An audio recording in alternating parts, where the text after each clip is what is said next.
Hi, everybody. Mike Hancock here, the chairman of the Circle of Excellence group of companies.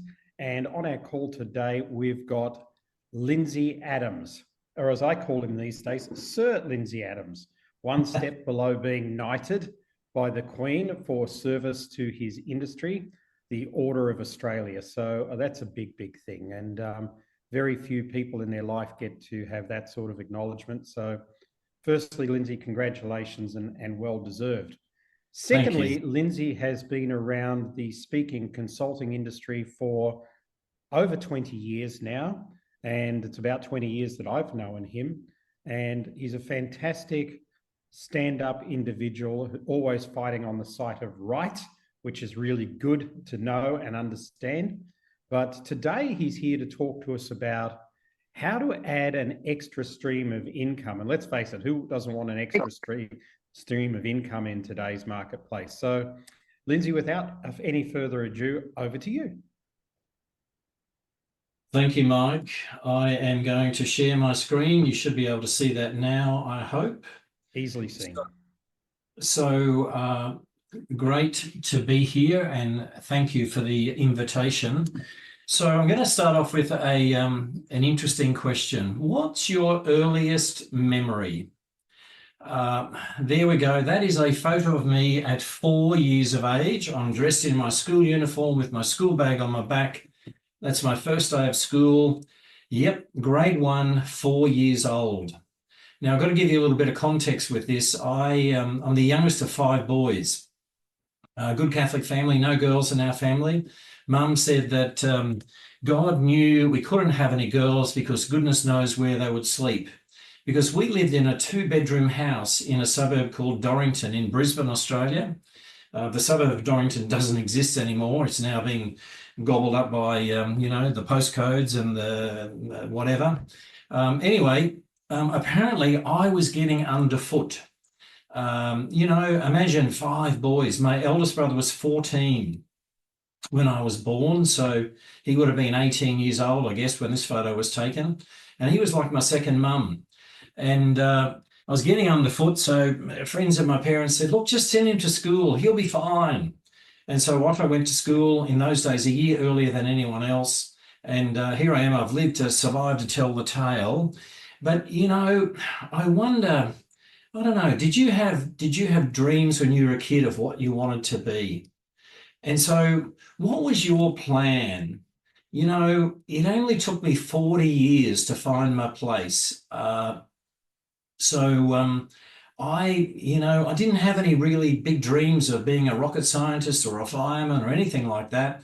I just stumbled into a job and sort of drifted along for a lot of years until I found my place. And my place is actually being a professional speaker.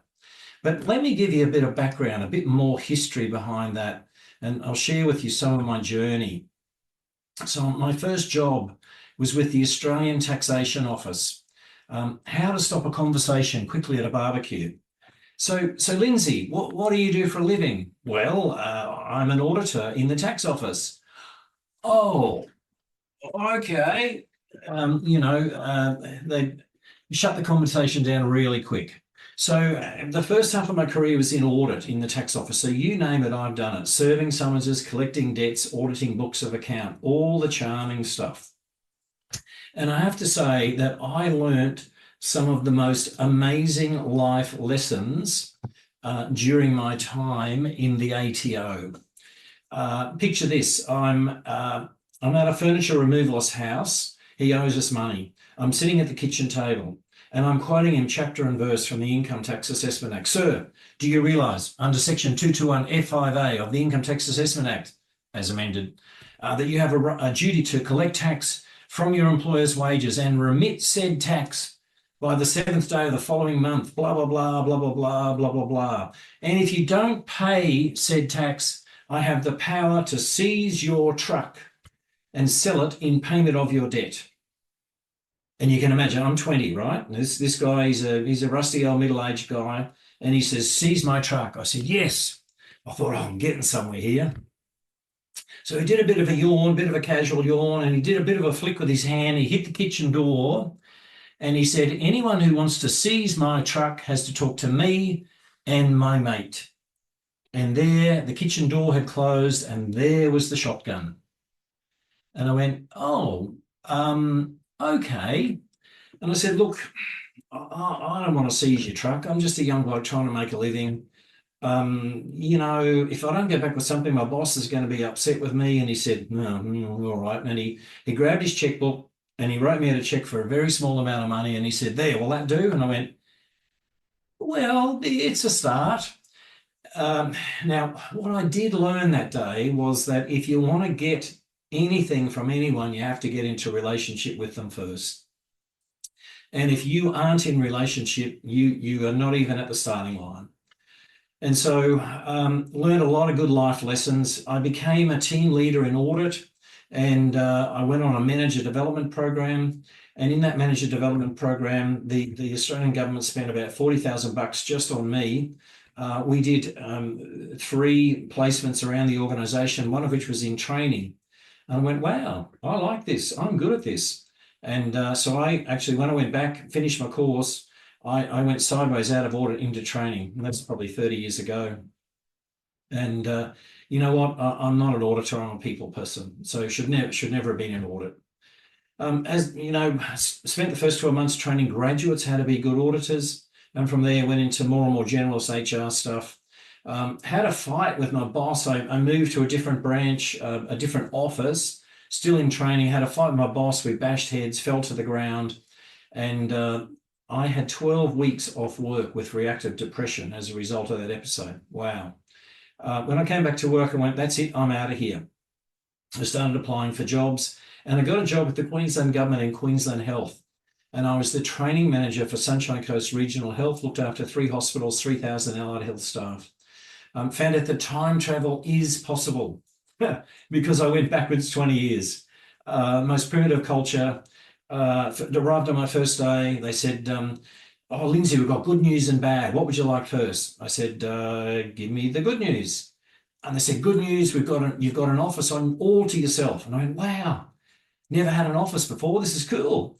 What's the bad news? Bad news in this building's full, but the office is in a building nearby. Come on, we'll show you. So they took me over to the old nurses' quarters building, and it turns out my office used to be a nurse's bedroom. They had taken the bed out, put a desk in. So I had a desk, a chair, a computer. I had a wardrobe so I could get undressed whenever the urge overtook me. I had a wash basin. I could wash my hands wherever I wanted to. And I said, look, silly question, where's the phone? Oh, if you want to make a phone call, come out here. And they pointed down this very long hallway. See that door down the end there, that locked door, note those words. That's the old matron's suite. There's a phone in there. You could use that. So imagine you're sitting at your desk and you hear a phone ringing in the distance, and you stick your head out in the hallway and you go, oh, that's my phone. And you bolt down the hallway, put your hand on the phone just as it stops ringing. Yeah, didn't stay there long, just kept applying for jobs, ended up in Brisbane City Council.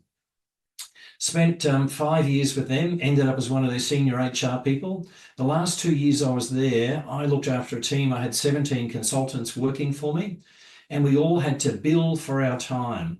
So we had this crazy system where they had what they call the purchaser-provider split. So I was a provider, the purchasers had the money, we had to work for the money. But that's where I learned the art of consulting. And so I learned how to sell and how to manage a client and how to, do all the stuff that probably all of you do to this very day. And I certainly do. So being a good public servant, I learned all that stuff. At the end of the first year, I went, wow, look at how much money I made. At the end of the second year, I thought, well, I can probably do this. And I'd done a coach training program. I had a coach in September 1999. My coach said to me, Lindsay, you've been mucking around with a bit of speaking, a bit of coaching, a bit of consulting. When are you going to get serious and do one of them? And so I went, rightio. I went away and had to think about it, and I came back and I said, right, 1st of January 2000, I'm going to work permanent part-time. I'll work for government 3 days a week, and I'll work for myself 2 days a week. And that's what I did. By March, I knew it was going to work. By May, work was getting in the way of business. And so on the first available day in our new financial year, which is 1st of July here in Australia, so on the 5th of July 2000, I went full-time, and here I am 24 years later. Been speaking, coaching, consulting ever since. Now, when I started, I had a brain called Teamocracy. I did a lot of team building, a lot of manager development, leadership training, then bought a franchise business teaching business owners and salespeople how to do business by referral.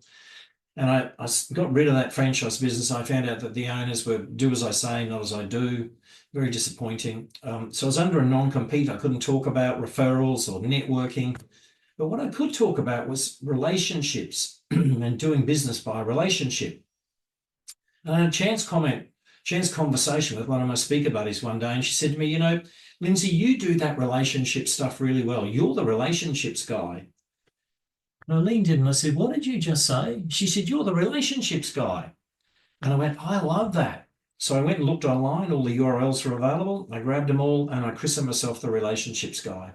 And so then I talked about relationship marketing and doing business by relationship, not referrals, not networking. Along the way, I've been using assessment tools in my business, and I was buying them from a speaker mate in the US. And he said to me, Lindsay, you should become a distributor. You refer a lot of business to us. You make a lot of sales. And I'm not sure about that. Anyway, long story short, I did. So I started the brand in Australia called 24/7 Assessments. And an interesting story, an interesting journey. In my first year of business, I stumbled onto a concept. And I want to share this concept with you because this is kind of the critical piece of this whole presentation.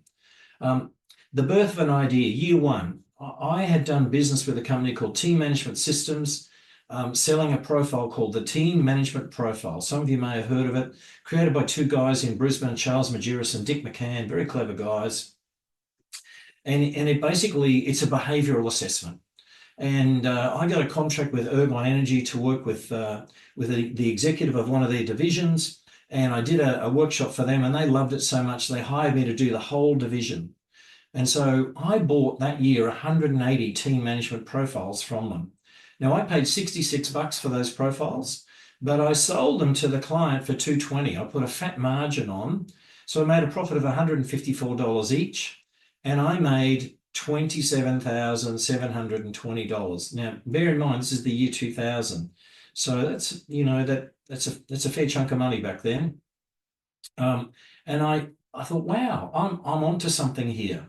And so I actually then added another income stream permanently to my business, selling profiling tools. Now, I really deepened my relationship with the team management systems people, and I helped them launch all their products in Singapore. I became accredited in all their products. They loved me. I sold truckloads of their stuff, so much so that if you see that white frame certificate there, they called me up and they said, Lindsay, we would like to give you a Lifetime Achievement Award. And I went, oh, really? How come? They said, you may not be aware of this, but you've sold over 2,500 of our products. I went, wow. Now, starting to think about this, I sold 2,500 of their products, which means I've tipped, you know, on an average price of, because their prices went up, let's say an average price of $100, I tipped $250,000 into their bank account. But think about this for a sec. I remember I just bought their product and doubled the price and sold it on. So that meant that I'd earned $250,000. And so my question to you is, what are you doing? Now, have you got another revenue stream a bit like this or something similar? So in the chat, I want you to put a Y for yes and an N for no. And we've got a massive room today, so it's going to take a while to sift through all the responses. So give me your Y, or we've got no, a couple of no's, got more no's, we've got even more no's. So we haven't got it. Oh, wait a minute, we've got yes. Saying 25% of the average person's income. Okay. Yeah, okay, that was the comment relating to something else. I get it, Mike. So we've got basically a whole bunch of no's. So what I want to do is I want to give you some case studies. I want to really spark your thinking now and get you thinking about, well, what could I do in my business? Now, for me, this has been quite a lucrative, additional stream of income. So I'm going to give you some ideas now. We've got some case studies prepared for you. So case study number one, Sally Foley Lewis. Speaker mate of mine, she's incoming president, vice president currently of Professional Speakers Australia. She'll be our El Presidente next year. She's created a box, a little box of management success cards, and she's produced them and had them made in Australia. She wanted to have them Australian made rather than made overseas, her choice, of course. She said to me that she used to run a workshop, use the cards, and she'd have them at the back, and people kind of liked them, and so they'd buy a box or two. And then she thought, hang on a sec, I'm not doing this the right way. So she actually just doubled her fee, and then everyone got a set. And there was absolutely no pushback from the client. So think about that for a sec. She doubled her fee, and everyone got a set. And of course, if she had more at the back of the room, they'd buy them as well. Now, her retail price on these cards is $57. It's bugger all. And she's got a good profit margin, but remember, she doubled her fee and included the cards. And so suddenly she's earning a nice chunk of money simply because she's got something additional to offer the client. Now have a look at this case study number 2. You may have heard of this guy, David Lim, another Singaporean buddy. I did have a photo. That's David in the top corner there. He's got grey hair now. I used to have a photo of him with a different coloured head of hair, and he said, Lindsay, I'm owning up. I'm fessing up to my real hair colour. You better use this photo from now on. So he's lucky. He's got hair. Have a look at this. Nothing much left there. Oh, Mike joined the crew. Now, have a look at this. David was the first, he's the first Singaporean to lead a challenge on Mount Everest. He's a mountaineer, and he led the first ever Singapore-based challenge in 1998. He personally didn't make it to the top because he got some evil injury related to cold weather, which has given him some real health challenges in later years. But he created a thing called the Everest Challenger game. And if you have a look on the screen there, there's a photo of a bunch of people playing his game. It's a management or leadership game. And he sells that with an annual license fee of around $3,000 US. And you have to buy the kit, which he sells, depending on how much he likes you, for $2,000 to $3,000. Now, David now calls this my David Not Here income. And he's licensed this game in 14 countries so far. And when I spoke with him last, he'd done 40 licenses, but he was just negotiating another big deal to offload another 20. And he said, at the minute, Boy Scouts of America are his biggest customer. And so if you become a leader in Boy Scouts America, it's compulsory. You will do the Everest Challenger game. So something to look forward to if you move to America. He is now moving the Everest Challenger game online to open up an even bigger stream of income. Now, David is now semi-retired. However, he's still speaking at conferences, running training seminars and workshops, and he's still receiving his David Not Here income. So I wonder, what could you do? What additional stream of income could you add? Now, I'm going to share some of what I do, and these are 3 of my favorites here. And so I've got some case studies, and I'm going to really drill down and show you some numbers, because the magic's in the numbers. And once you understand what's possible, I hope you're going to open your eyes and go, wow, I got to get me some of this action. So here we go.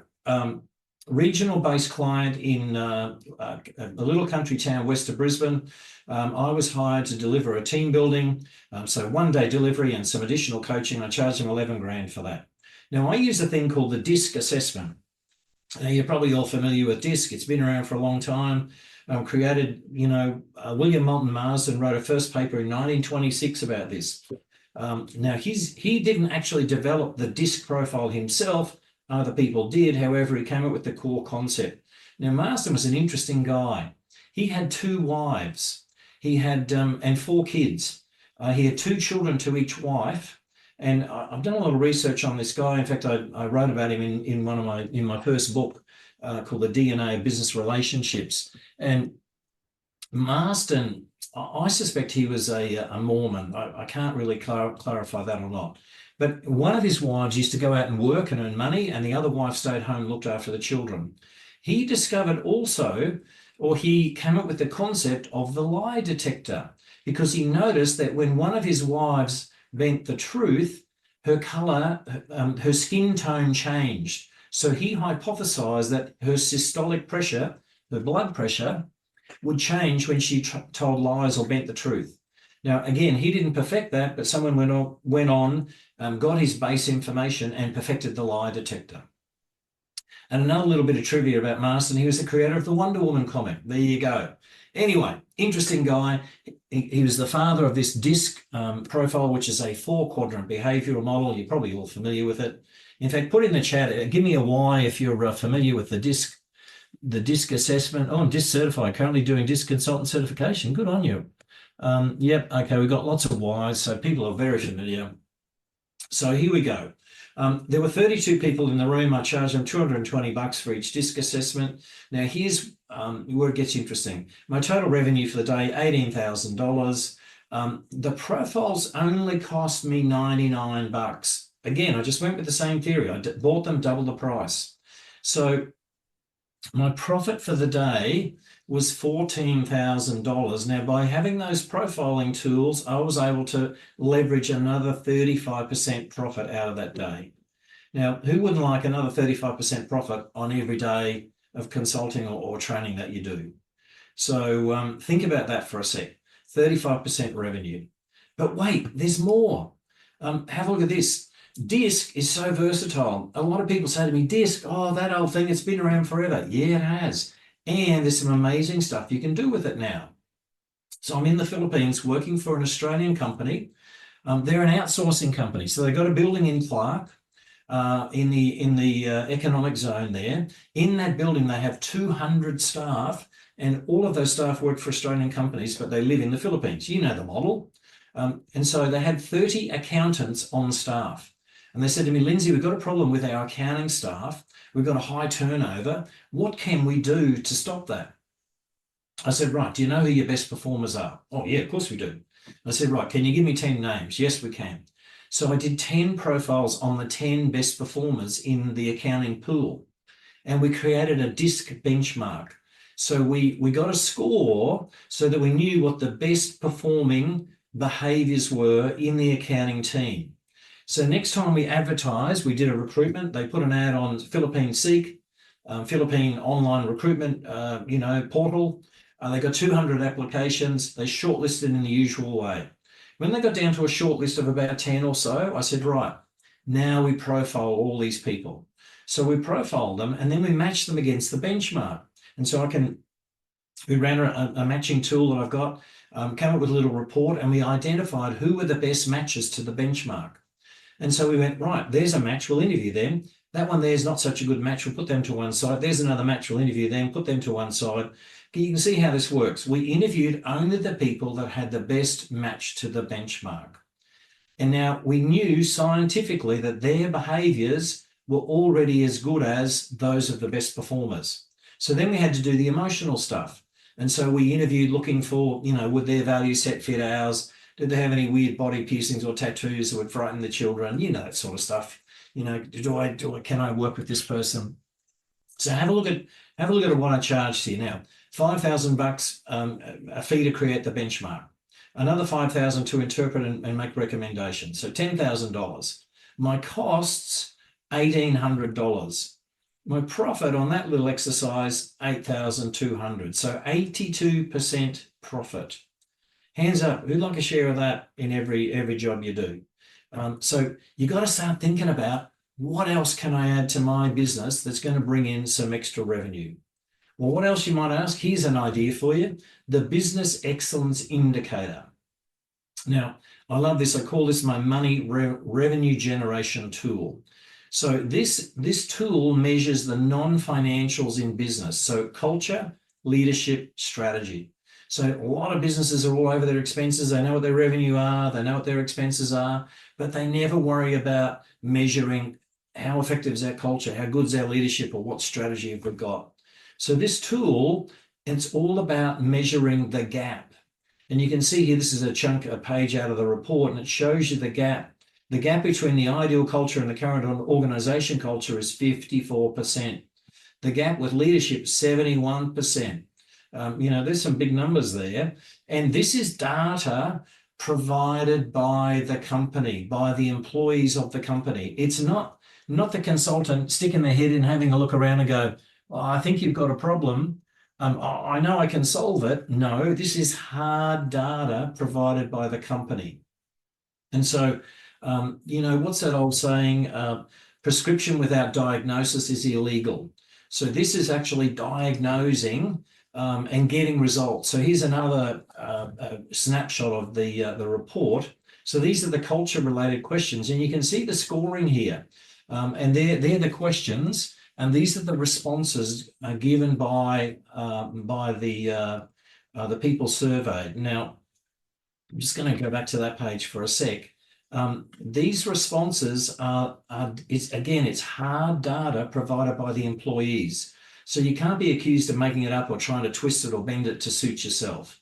So really good data. Now, here's what I did. When I got to get a hold of this assessment, I thought, how am I going to sell this thing? And so I went to a loyal existing client. Hands up for me, give me a wave. Anyone got any loyal existing clients? I'm seeing a couple of people waving. Good, it means you're awake at least. Thank you for that. So we've all got loyal existing clients. I went to this loyal existing client and I said to them, listen, I've got this new assessment and I'm just itching to try it out on someone. Can I do a freebie for you? And they went, Lindsay, yeah, we love you. Of course you can. So I did 12 assessments for their leadership. And we came up with some shocking results. And again, they said to me, Lindsay, what do we do? And I said, I think I've got a solution for you. So what I did some leadership training. And of course, I used some disc profiles. So there we go. I charged them $8,000. Now notice there, nil fee to run the assessment. Charge them $8,000 for the training, $2,000 for the assessments. I brought in $11,400. So at the end of phase one, my profit was $6,000. But wait, there's more. Have a look at phase two. Phase two, we then did the rest of the company. They really, got so much value. We did the remaining 45 staff. So this time I charged them a fee for using the survey tool. I charged them for more disc assessments and 3 days of training. So I brought in revenue of $39,000. Now, take out all my costs. Have a look at the bottom line here. First section profit, $6,000. Second round of profit, $34,000. Have a look at this. $5,000 round figures invested with a $49,000 profit, 800% return on investment. Put a Y in the chat box if you want some of that sort of action. This is a real opportunity. Excuse me. Real opportunity, license to print money. Excuse me, we'll have a sip of water.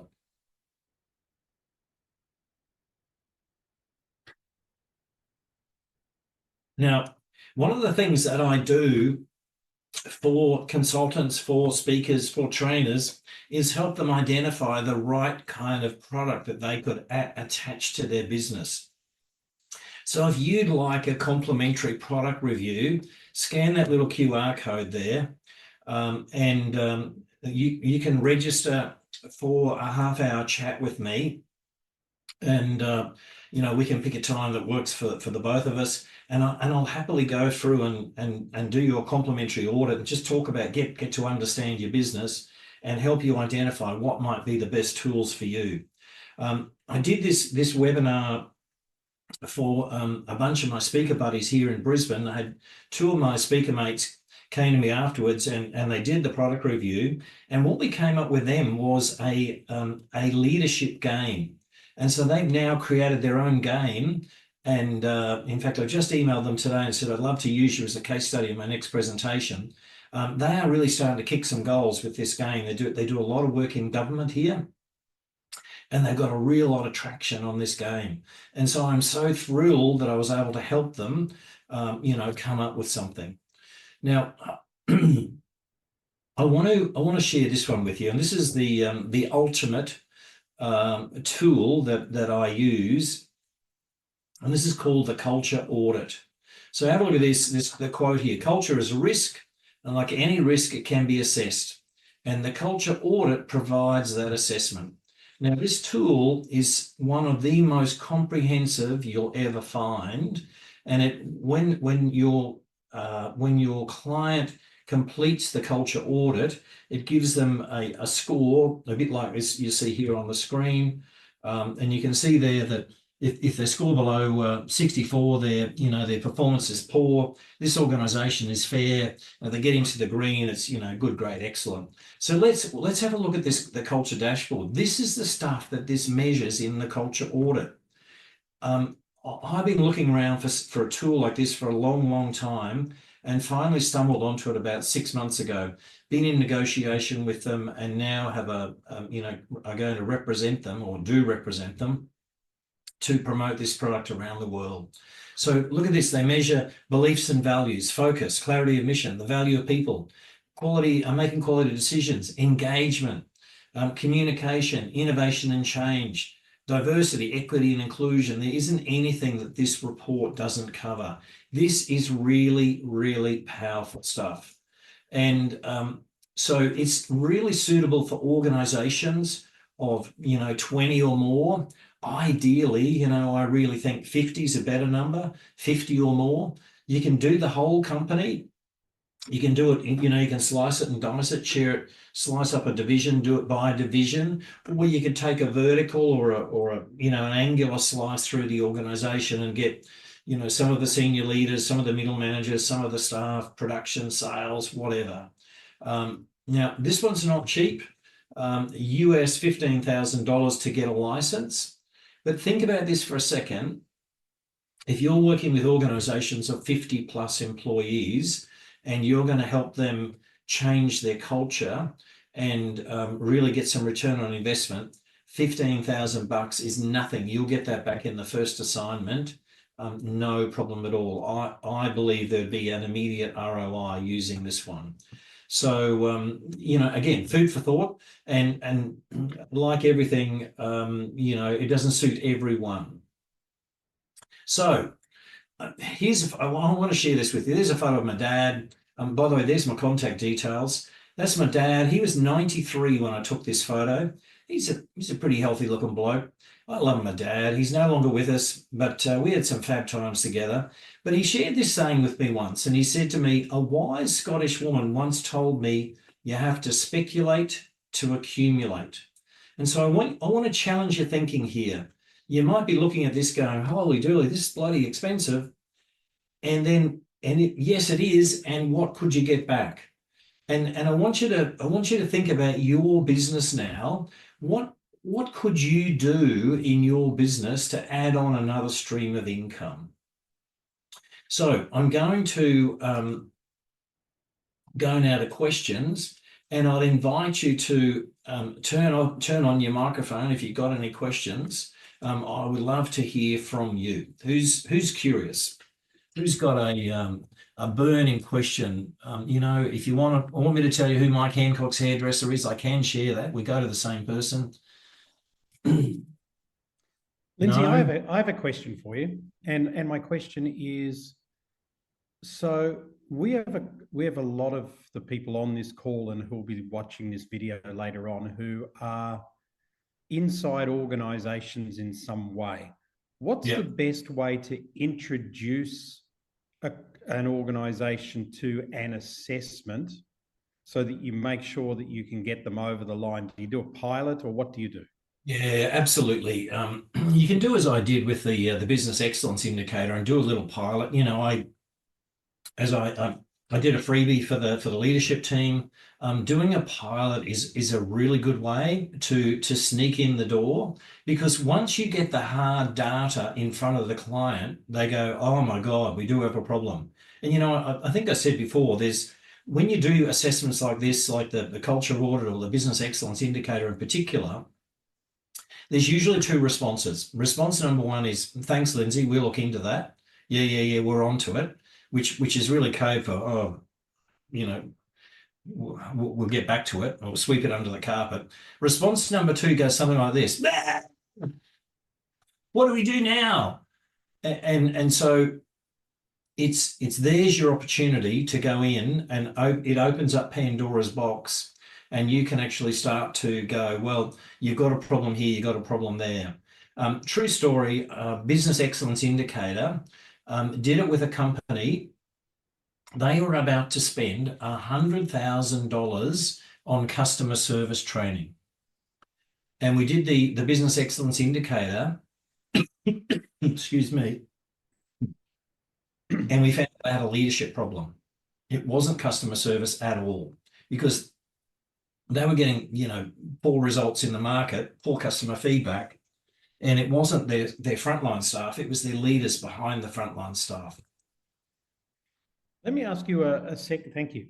Let me ask you a second question, then I'll free it up for anybody else. What would be one of the smallest businesses that you would put through an assessment process, and how appropriate would it be to them? Okay, so in terms of the culture audit, I said you could probably do 20, really ideally 50. In terms of the Business Excellence Indicator, you could do, half a dozen people and still get some sort of meaningful result. With the other assessments, DISC, and I do have a range of others that I use and I market. They're all, you can use them down to one person. And so if you're a coach, you can use a DISC assessment to quickly find out about your client. What are their strengths? What are their weaknesses? And then you can start coaching them. If you work, as a leadership trainer, you can use these assessment tools to create understanding for the leaders in terms of their self-awareness, and then how do they deal with their people. Because we all know that if you're a leader, you've got to bring your staff and bring them on the journey with you. If you aren't talking their language, you ain't going to get anywhere. And so, having a tool in that situation really works. And of course, if you're doing a team building or something like that, then it's brilliant for creating understanding of all of the people in the room. And I've seriously had comments like, oh, now I know why Mike Hancock and I get along so well together. Oh, now I know why Mike Hancock and I get along like petrol and matches. It's that understanding. Once you have that level of understanding, then you can do something about it, and you can take a step toward that other person, change your behavior a little, to get what you need or want. Great.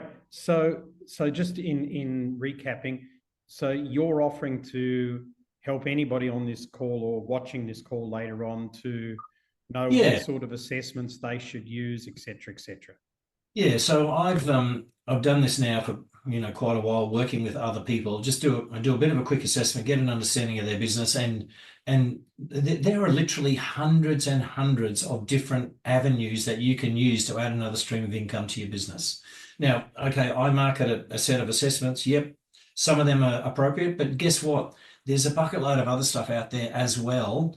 And one of the things that I pride myself on is I stick to my knitting. I know what's best, and I recommend it. I'm not like the sheepdog. We're not going to herd everyone into the same pen, So it really is what's appropriate for you. Yeah. Great. Yeah, thank you. I think I should open the floor for anybody else. Well, I've just overwhelmed them all. Drown them in data. Dave's turned off his microphone. What do you got for me, Dave? Thanks, Lindsay. This is you sparked an idea. One of in my crisis disaster management stuff, like they're not interested in me coming in with the profiles and stuff, but Sue's management cards actually sparked an idea around scenario-based stuff. Like, pick a card today to discuss. Is that so if I'm doing a workshop for an organization, I might sell one set, but is it the kind of thing you could sell it if you do an association and say, I've got these and they're good lead-ins? Think about the example I started with Sally Foley-Lewis. She's got her management cards. Sally, not Sue. She used to have a set of them at the back of the, well, she had, like a dozen of them at the back of the room, and then she'd work with a set, or, get them into small groups that each work with a set. And so think of it this way: instead of just using one set, why don't you give everyone a set of cards, and then give them something to do with them when they get back to their desk, and then give them a methodology to incorporate that into their daily work life, so that they become uber useful. It's not just a one shot, I will do this at the training course set of cards. It's something that we'll use, consistently for decision making, for brainstorming, for whatever. So think of it that way, and then you can do what Sally did and just up your fee by a chunk of money, and so everybody gets a set of cards. Yeah, I like it. Thank you. I've signed up for a chat. I'd like chatting with you anyway, but yeah, now I want to explore this one a bit. And excellent. Thanks, Dave. Corbus has got a thing in the chat here. Can you tell me more about the business excellence indicator?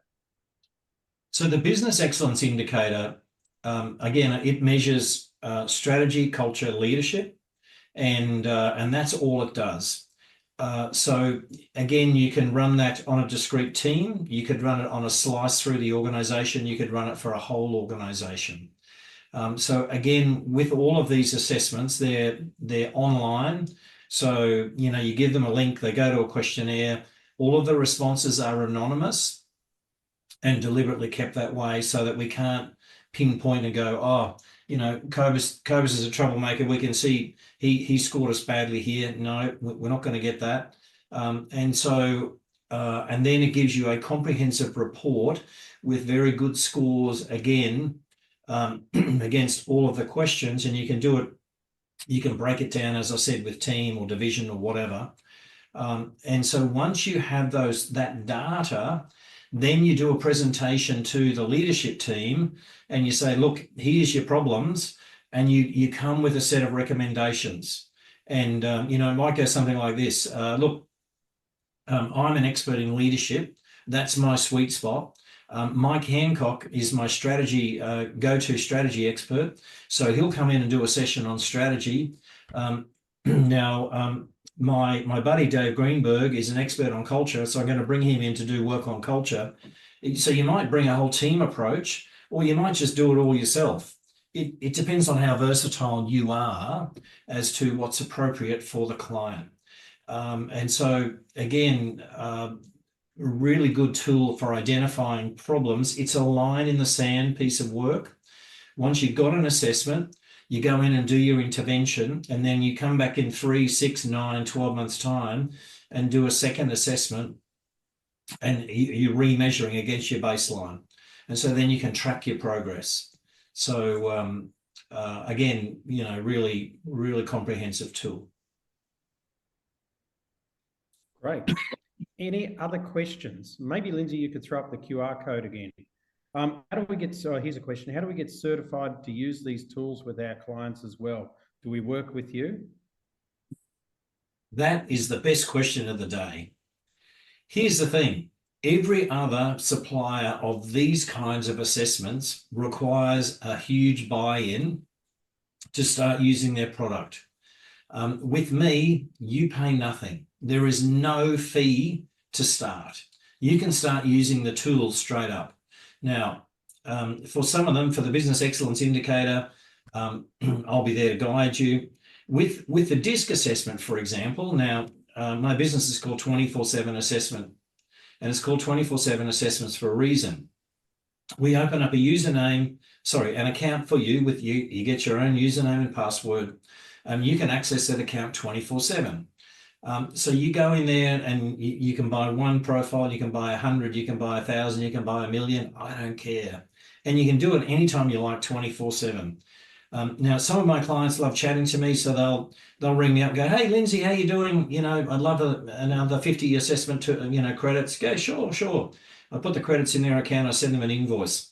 Others send me a text or a WhatsApp. Others just go into their account, add 50 and pay by the credit card, and they never talk to me. So you can do it any way you like. It's really simple. Behind the account, for the basic, there are 5 core assessments in the account. For those core assessments, that's DISC, motivators, learning styles, emotional intelligence, and critical thinking, there are hidden resources. So there's a whole bunch of resources. There's a debrief guide. So if you're not familiar with this or you're a bit rusty, there's a 35-page guide that tells you what to do when you're doing a debrief. There's a 2-hour training plan and associated PowerPoint slides. There's a whole lot of other documentation and papers which help you understand the models. So if you aren't accredited yet, you can learn the stuff there if you want. Now, I do accreditations with these. You can, you can be accredited if you want to, but you don't have to. Now, I started using DISC in 2004 in Asia. I've been doing it ever since. I got guilty somewhere along the line. I was self-taught, basically. I got guilty somewhere along the line. I paid someone money to be accredited. It's the greatest waste of money ever in my life. I think I knew more than she did. So it's really up to you how you want to do it. So you don't need to pay to play. So, put your money on the line and away you go. Perfect. Thank you. And that Corvus is happy with that. So that's great. Lindsay, I think we've come to the end of our questions, and people can connect with you here if they want to and things like that. So can I take 1 minute to round off then, Mike? Absolutely. So I just want to share this slide with you. Go on, I dare you. Now, by the way, that is not Mike Hancock. Now, or me for that photo. Most whenever I show this photo, they go, "Is that you?" Now, this photo I got, remember I said I did a lot of team building once upon a time. I bought a set of digital cameras, and I ran this team building exercise where I gave every team a camera, and they had to run around town taking photos of stuff to prove they've done it. And I used to ring them up along the way and throw in, spanners and all sorts of things in the works to sidetrack them. They'd come back and produce all the photos, and I'd score them, and the team with the most points won. Now, as a joke, one day I thought, I'll throw a dare in here, and I put be seen swimming naked in the ocean. And I never for a minute imagined that anybody would do it. That's the first photo. I have others. They are not pretty. So go on, I dare you. You've taken some time out of your busy day to be here, to listen to me, and hopefully have your thinking challenged. And those of you who are watching the recording, go on, I dare you, do something. Don't just sit back and go, "Oh, yeah. Oh, that's not a bad idea. Oh, yeah." No, I challenge you, go on, I dare you, go and do something, come up with a product, get creative, get together with some buddies, in the circle of excellence and toss some ideas around together, book a meeting with me, let's take advantage of the opportunity. I've sparked some thoughts. Now take action and create something in your business that brings you in some extra revenue. Mike, I'm going to stop sharing my screen now. So we're back to the meeting proper. So thank you for the opportunity to present this afternoon, and I look forward to having some interesting chats with some of you in the future. Lindsay, thank you so much. People are clapping. I'll clap as well. I think it was great. What you did is you stimulated thought, and I think anybody looking at that can probably think, well, I can probably increase my income by 20% by simply just getting involved in the assessment business and adding it to what I do now. So Corbus says he looks forward to meeting you in Bali, so that'll be lovely. And again, thank you very much, and thank you everybody for being on the call today. Have a wonderful day, and we'll see you all next week. Bye-bye.